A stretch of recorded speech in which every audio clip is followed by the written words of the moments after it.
कि आप पे हम लोग 100 करोड़ का इन्वेस्ट करेंगे, विधानसभा के चुनाव में आपको 2 हेलीकॉप्टर देंगे। लेकिन हमने एक लाइन कहा था, तो फिर हम भी तो बाकी नेताओं की तरह, केंद्रीय मंत्री और बाकी मंत्रियों की तरह टाटा टिस्को की दलाली करना होगा।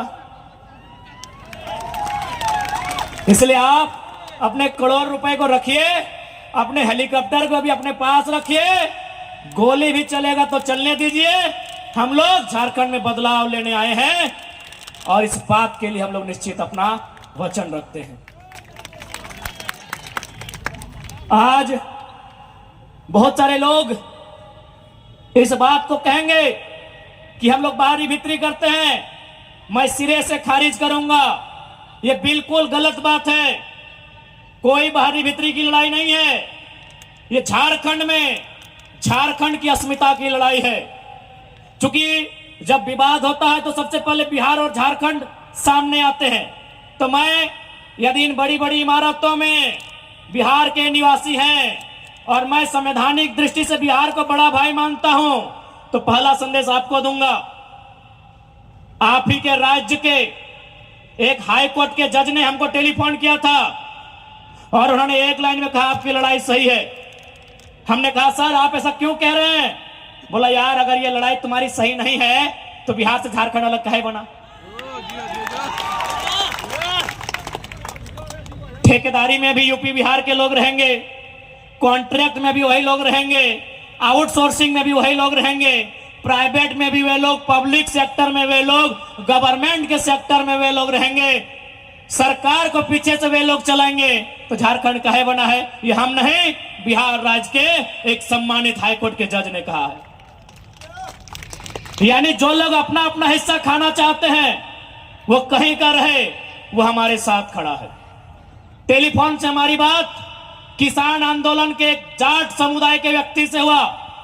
उसने बड़ा अच्छा तर्क दिया कि आपकी लोकेलिटी की लड़ाई बिल्कुल सही है। यदि मान लीजिए पूरा इंडिया एक होता, कश्मीर से कन्याकुमारी, अरुणाचल प्रदेश से गुजरात, और यदि कोई पंजाब का आदमी, जाहिर सी बात अगर पुलिस को ऑप्शन आता सबसे पहले पंजाब के भाई लोग बनते, और यदि वो असम चल जाता पुलिस की ड्यूटी करने, तो क्या असम को कंट्रोल कर पाता? ये एक जाट नेता का स्टेटमेंट है कि बिल्कुल सही लड़ाई है। बंगाल में बंगाली, बिहार में बिहारी, झारखंड में झारखंडी। यदि कोई टीचर बनता, केरल की कोई लड़की टीचर बन के अरुणाचल प्रदेश चली जाती, क्या वो पढ़ाई कर पाती, बच्चों को पढ़ा पाती? नहीं। झारखंड भारत देश विविधताओं का देश है, और जो लोग बाहर भीतर की बात कहते हैं, मैं उनको लोकतंत्र के चौथे स्तंभ के माध्यम से आह्वान करूंगा कि आप में अगर इतनी साहस है तो जाइए भारत के संविधान में जो पहला आर्टिकल लिखा है उसको बदलिए। वहां साफ साफ लिखा है, India that is Bharat shall be a country of states।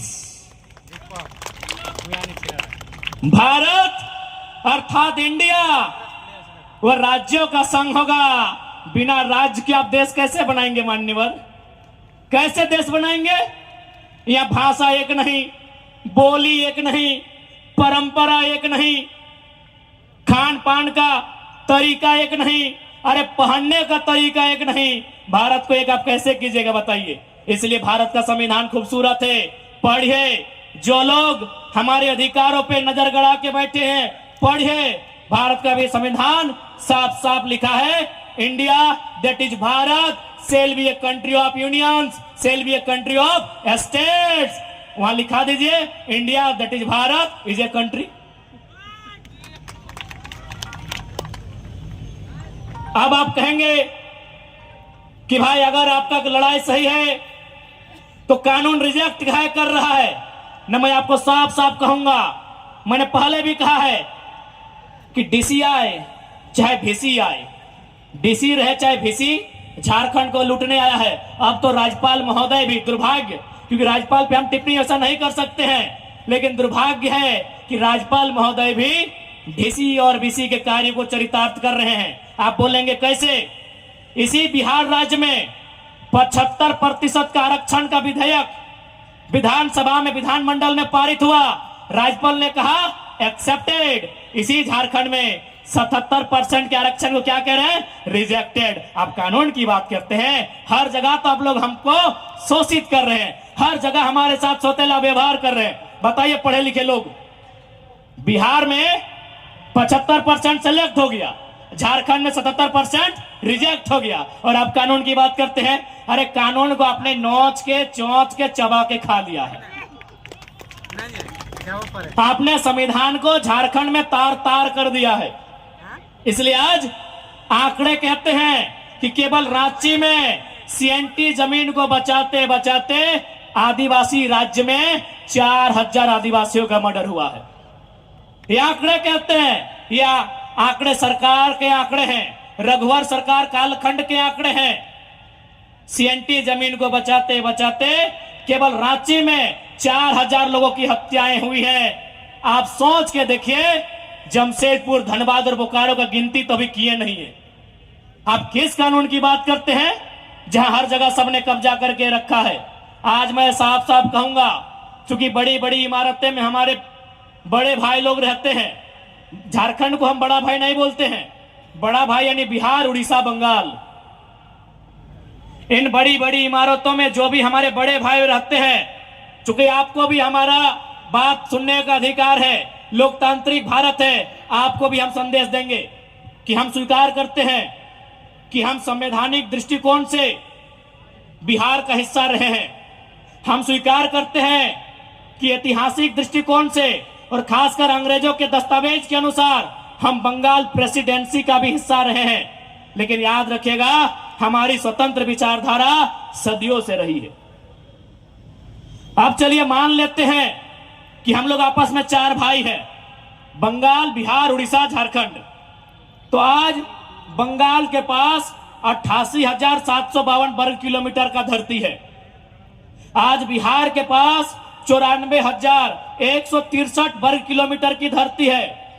आज उड़ीसा के पास 1,55,707 वर्ग किलोमीटर की धरती है। जब हम आपकी धरती में नजर नहीं गड़ाते हैं, तो आप हमारी 79,714 वर्ग किलोमीटर की धरती में नजर क्यों गड़ाते हैं? ये छोटा भाई आपसे सवाल करता है।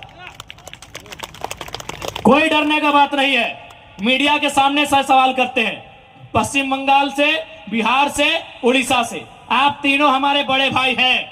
हम स्वीकार करते हैं, एक के पास 88,000 के आसपास, एक के पास 94,000 के आसपास, एक के पास 1,55,000 के आसपास वर्ग किलोमीटर में जमीन है। जब आपकी जमीन पर हम नजर नहीं गड़ाते हैं, आप छोटे भाई की जमीन पे नजर क्यों गड़ाते हैं? क्या ये मर्यादा है? क्या ये नीति है? क्या ये सिद्धांत है? उत्तर दीजिए इन बड़े बड़े बिल्डिंग में रहने वाले हमारे बड़े भाई, यानी बंगाल, उड़ीसा और बिहार के निवासियों। ये कहां का न्याय है? यदि बंटवारा हो चुका है, दैट मीन्स बंटवारा हो चुका है, पार्टीशन हो चुका है। आपके हिस्से में जो है आप उसको देखिए। और आप ही कहते हैं ना बड़े भाई कि 12 बीघा में पुदीना बा। आप ही कहते हैं ना मेरे आदरणीय बड़े भाई, आप ही कहते हैं कि 12 बीघा में पुदीना बा। तो पुदीना की चटनी बनाइए, खाइए। झारखंड की मिट्टी को छोड़ दीजिए, हम लोग मिट्टी खा के रह लेंगे। और ये मिट्टी खाने वाला बात कोई मजाक का बात नहीं है। जो लोग धनबाद, बोकारो से आए हैं, पूछिए। गिरिडीह जिला में पीरटार प्रखंड है, कुड़को नाम का एक गांव है, वहां सादा रंग का मिट्टी मिलता है। हमारी दादी एक टाइम खाती थी। तो है बड़े भाई, आप 12 बीघा में पुदीना लगाइए, बकायदा हम बोलेगा तो कुछ मदद भी कर देंगे, पानी पटा देंगे। और आप चटनी बनाइए, हमारी मिट्टी में कब्जा मत गड़ाइए, आपसे रिक्वेस्ट होगा। नहीं, आप स्टैंड हम क्लियर करेंगे। बाकी हम एक बात कहेंगे, हमारे लोग तमिलनाडु में रहते हैं, हमारे लोग महाराष्ट्र में रहते हैं, हमारे लोग केरल में भी रहते हैं, लेकिन जिस प्रकार हमारे लोग तमिलनाडु, महाराष्ट्र, केरल में रहते हैं, उसी प्रकार झारखंड में बाकी देश के लोग रहे, हमें कोई आपत्ति नहीं है। बिल्कुल, आप टाटा में आइए, आप वेदांता में आइए, आप एचईसी में आइए, आप एचईसी में आइए, आप हिंडाल्को में आइए, 25% में आइए, वेलकम है। ज्यादा समय नहीं लेंगे, क्योंकि बारिश का मौसम है और माताएं बहनें भी काफी संख्या में है।